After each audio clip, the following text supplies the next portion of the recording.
안녕하세요. 저희는 봉산 중에서 온 어퍼머티브 이펙트 오브 북스 AEOB 팀입니다. 저희의 발표를 시작하겠습니다.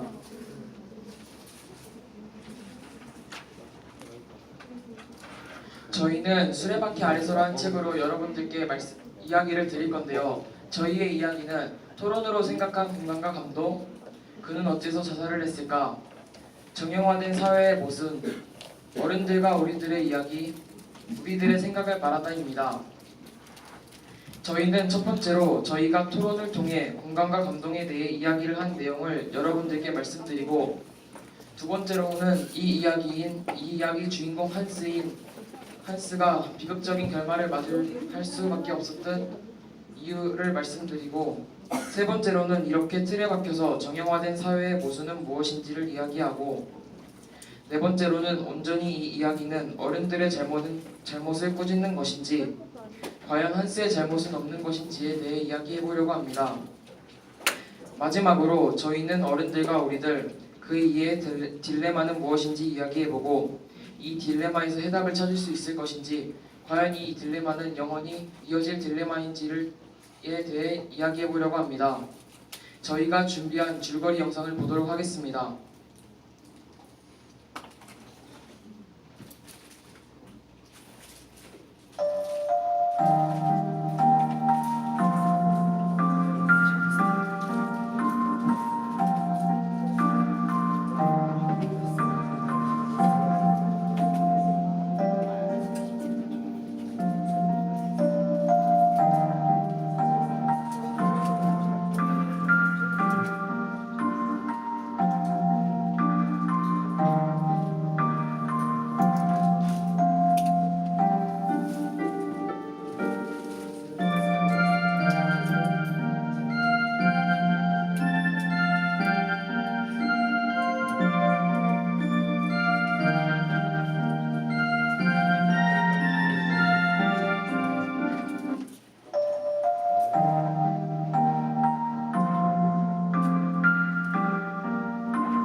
토론으로 생각한 공감과 감동입니다. 저희는 이 책의 내용에서 공감과 감동을 찾아서 여러분께 더욱더 생생하게 전달하고 싶어서 토론을 한번 해보았습니다. 저희는 공감과 감동에 대한 토론을 한번 해보았고, 그 결과로 공감과 감동이 무엇인지 찾았습니다. 처음으로 저희는 감동이 여운이 있으면 잘 남고 굳이 있지 않아도 감동이 올 수 있다고 하였습니다. 그리고 책을 보았을 때 한스의 자살은 좀 많이 충격적이었고, 그렇게 여운이 좀 많이 남는 것 같았습니다. 그리고 한스를 죽게 한 가혹한 사회의 모습을 보았고, 안타깝다는 느낌과 책에서는 한스가 얼마나 힘들었으면 자살까지 한번 했을까라는 여운과 감동을 느끼게 되었습니다. 그러면은 공감은 무엇일까요? 저희는 한스의 자살에 공감할 수 있다와 없다로 주장이 나뉘어서 토론을 했습니다. 그 결과 한스의 자살을 이해하고 공감해 줄 수 있다 라는 팀의 주장이 받아들여졌고, 그들의 주장은 한스가 살던 사회와 한스가 겪은 실패, 한스의 소극적인 성격, 한스의 자살에 공감하고 한스의 소극적인 성격 등을 고려했을 때 한스는 사회에서 하일러처럼 대항하기 어려웠을 것이라는 결론을 내렸고, 한스의 자살에 공감해줄 수 있고 이해해줄 수 있다는 결론을 내렸습니다. 저희는 한스의 죽음에 대해 공감하고 사회를 비판하는 것에 많은 감동을 받았습니다. 그리고 이제부터는 여러분께 이런 공감과 감동을 받을 이야기를 한번 들려드리도록 하겠습니다.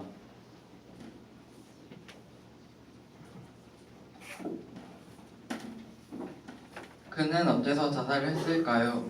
이 책의 주인공인 한스는 마지막에 죽습니다. 그 죽음이 자살인지 타살인지 나와 있지는 않지만 저희는 한스가 평소에 유서까지도 써놓았다는 점을 미루어 보아 한스는 자살을 했을 것이라고 추측하였습니다. 그렇다면 한스는 어째서 자살을 했을까요? 저희는 그 이유를 사회적 풍조와 어른들의 욕심이라고 생각했습니다. 머리가 뛰어나면 공부를 해야 한다. 당연한 이야기라고 볼 수 있습니다. 실제로 현실의 사회적 풍조와 어른들의 사고 역시도 이것과 같으니까요. 그런데 과연 이 풍조는 당연할까요? 머리가 뛰어나지만 단순 노동직을 할 수 있는 것인데 어른들은 어째서 한스를 공부의 늪으로 몰아넣었을까요?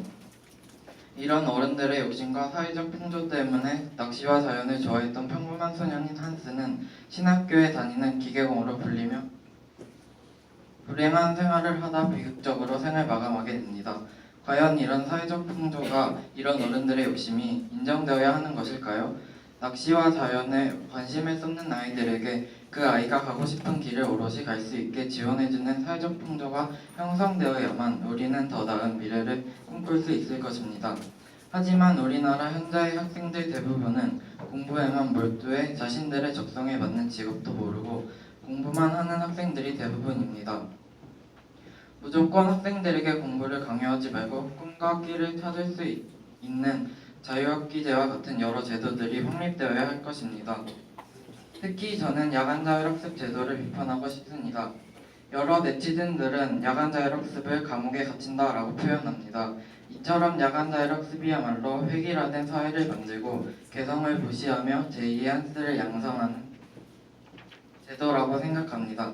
결론적으로 저는 우리 사회가 21세기 대한민국이 제2의 제3의 한스를 만들어내지 않는 행복한 사회가 될 수 있도록 여러 제도적이고 사회적인 노력을 제안하는 바입니다.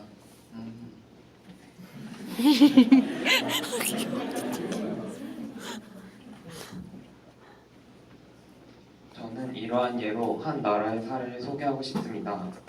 세계 경제력 4위라는 타이틀을 갖춘 이 나라는 한때 엄청난 교육에 빠져 있었습니다. 주입식 교육에다 선행학습을 필수로 하며 끝없는 교육을 시킨 결과 나라가 발전하는 듯 하였으나 실체는 처참했습니다. 민족 우월주의를 불러일으켜 전쟁만 존재할 뿐이었습니다. 이 나라가 어떤 나라인지 아십니까? 네, 바로 독일입니다. 이러한 정형화된 사회의 폐해를 깨달은 독일은 현재 인간으로서 행복한 삶을 사는 것이 교육의 목표라는 것을 깨닫고 선행학습 금지라는 혁신적인 대안을 제시하며 아이들이 스스로 자신만의 길을 찾을 수 있도록 부모의 강압적인 명령이나 간섭을 제한합니다. 이처럼 정형화된 사회를 바꾸려는 노력은 중요합니다.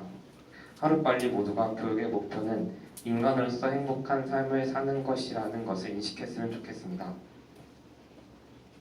어른들과 우리들의 이야기.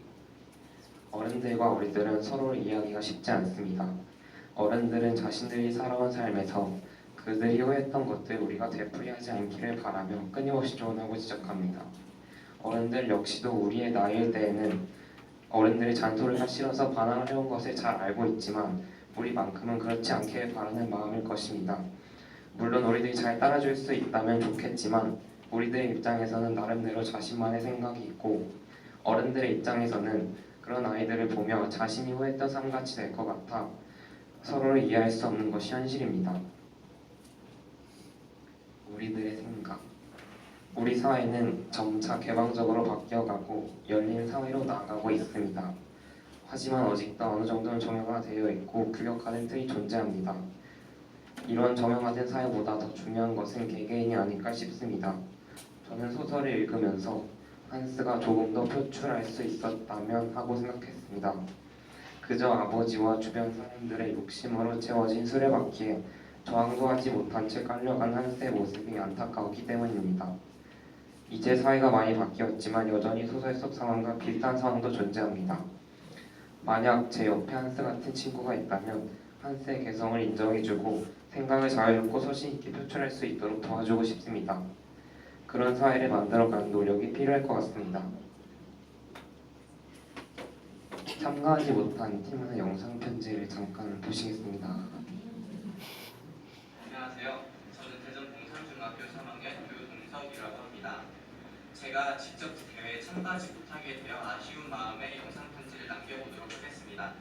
저의 장래 희망은 신소재공학자 겸土木공학자 그리고 화학자 두 개인데요. 저는 이 꿈을 이루기 위해서 대전 공신과학고등학교 카이스트에 입학하려는 목표를 가지고 있습니다. 그리고 저는 이 목표를 이루기 위해서 인문학적 소양, 과학, 수학적 소양을 기르기 위해 노력하고 있습니다. 그리고 저는 이러한 수레들을 통해서 저는 의료 서비스를 잘 받고 있는 아이들에게 더 나은 의료 서비스를 제공하고 화학에 대한 더 깊은 본질적인 탐구를 하고 싶습니다. 저는 이와 같이 과학이라는 수레에 많은 짐들을 싣고 나가고 있습니다. 감사합니다.